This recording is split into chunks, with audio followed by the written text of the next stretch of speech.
এই বরিশালে মনুরা তোমরা কিরকম নে তাড়াতাড়ি আইয়ে পড়ে। এই দেখো মোর লেবু গাছের গোড়ায় কতগুলো নোনতা শাক হইছে। অনেকদিন হইছে মুই ছাদে উঠি না, হঠাৎ করে কালকে উঠতে দেখি কি মোর লেবু গাছের গোড়ায়, আরে আল্লাহ কতটি শাক হইয়ে রইছে।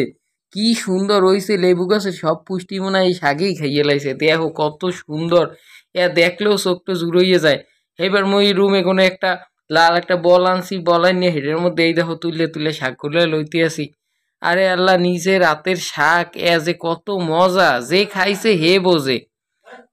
এই রকমের হঠাৎ করে যদি কোনো শাক হয়, এমনিও গ্রামে যে এই যে হাইসে শাকগুলো, এই হাইসে শাকগুলো কিন্তু খাইতে বিমালা মজা লাগে, বিমালা মজা লাগে। যারা গ্রামে থাকে হেরা কিন্তু এই হাইসে শাক পেরাই খায়, এ কিন্তু বিমালা মজা। আর এতে কিন্তু পুষ্টিও বেশি, এই শাকের মধ্যে কোনো সার নাই, এতে কিন্তু খালি জৈব সার। দেখো মুই শাকগুলো তুললে এই শাকগুলোর আবার এই কুচাইতে আসি ধুইয়া। তাই এইবার দেখো কত সুন্দর মুই ছুরি দিয়ে কিচিমিচি কিচিমিচি করে কুচাইতে আসি শাকগুলোরে। এইবার আমার শাকগুলো কুচানো শেষ, এই দেখো মুই আলু কুচাই লইছি শাক দিয়ে বাজার লইগে। এবার আবার এই শাকগুলোরে কুচাই ধুইয়ে লইছি। আবার এই দেখো মুই এই লগে রান্নু সিম আর আলু, এইও একচুরি করে লইলাম। তাই এই দেখো এনে আমি করই দিছি আর তাওয়া দিছি, এক পাশে মুই শাক দেবো আর এক পাশে মুই সিম রান্নু। এইটা হলো মোগো আজগো খাওয়ানোর রেসিপি। তাই রাইতে আবার আমাগো ভালো খাওয়ান আছে, হেলে গিয়া আজকে দুপুরে কালে আবার এই দুই পদের সবজি দিয়ে মারিয়ে দিম। তা এই দেখো পেজগুলো দিয়ে দিছি মুই। তা নিজের হাতে রাইন্দা, নিজের হাতে নিজের গাছের কোনো সবজি খাওয়া এ যে কত মজার, কত আনন্দের, হ্যাঁ যে লাগাইয়ে খায় হে বোঝে। তাই যারা যারা এখনো গ্রামে থাকে হেরা এখন কিন্তু শীতকাল, এখন কিন্তু মাঠে সব কিন্তু হুগেই গেছে একবারে। মাটি কোফাই কোফাই বিভিন্ন ধরনের আড়ি লাগাই কিন্তু খাইতে পারো। আর হইলে যে যারা শহরে থাকে হেরা কিন্তু টবের উপরে লাগাই খাইতে পারো। তো হ্যাঁ কিন্তু ভালোই হয়।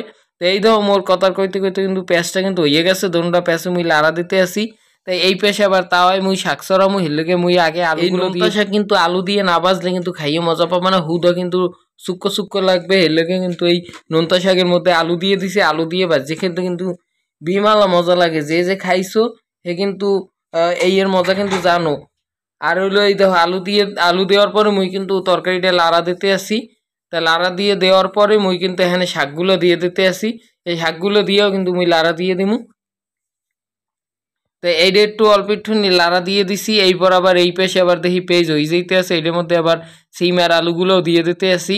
এই দেখো কত সুন্দর করে কুটতে রাখছি, আমার রুমমেট করছে এই সিম আর আলুগুলো। তো সিমের আলুগুলো দেওয়ার পরে মুই লাড়া দিয়ে দিতে আসি। এই দেখো মোর রুমমেট সুমন, ও আবার রসুন কাটতে আসি একটু হাগের মধ্যে দিমু দেখে। তো এই দেখো হাগের মধ্যে মুই এখন লবণ দিয়ে দিতে আসি পরিমাণ মতো, যে যেরমের লবণ খাও এরমে দেবা। তবে নোনতা শাকে লবণ একটু কম দেবা, যারা কারণ হল নোনতা শাকে লবণ একটু থাকে, তারপর লবণ অল্প দিলে এটা পারফেক্ট হয়, বেশি দিলে কিন্তু খাইয়ে মজা পাবা না। এদিকে মুই সিমের আলুর মধ্যে লবণ দিয়ে দিছি। এবার দেখো একটু হলুদ দিয়ে দিতে আসি।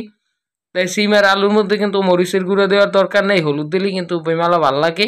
আর যদি ধনিয়া পাতা আর কাঁচামরিচ দাও, ও সেই সেই স্বাদ। তাই মুই কিন্তু সিম আর আলুর লাড়া দিয়ে লইছি। এই দেখো মুই শাকটারও লাড়া দিতে আসি হলুদটা দেওয়ার পরে। তাই সেই পর কিন্তু দেখো মোর শাকটা কিন্তু প্রায় হয়ে গেছে।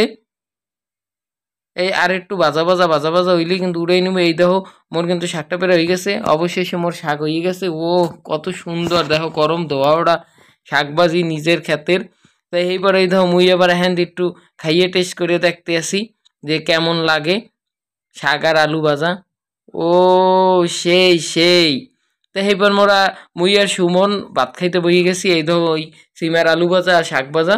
তাই মগো দুইজনের 2 প্লেট বাড়ছি, আর রুমমেট আর এখন আয় নেই, এর লেগে মোরা দুইজনেই খাইতে আসি। এই দেখো মুই সুমনের দিয়ে দিছি শাক ভাজা। এবার আবার মুইও আবার একটু লইয়ে লইছি। তাই ভিউয়ার্স, ভিডিওটা যদি ভালো লাগে তাহলে ভিডিওতে লাইক দিয়ে মোরে সাপোর্ট করবেন। ফেসবুক দিয়ে দেখতে থাকলে মোর পেজে ফলো দিয়ে রাখবেন, আর ইউটিউব দিয়ে যদি দেখতে থাকেন মোর চ্যানেলটা সাবস্ক্রাইব করে মোরে সাপোর্ট করবেন। খোদা হাফেজ।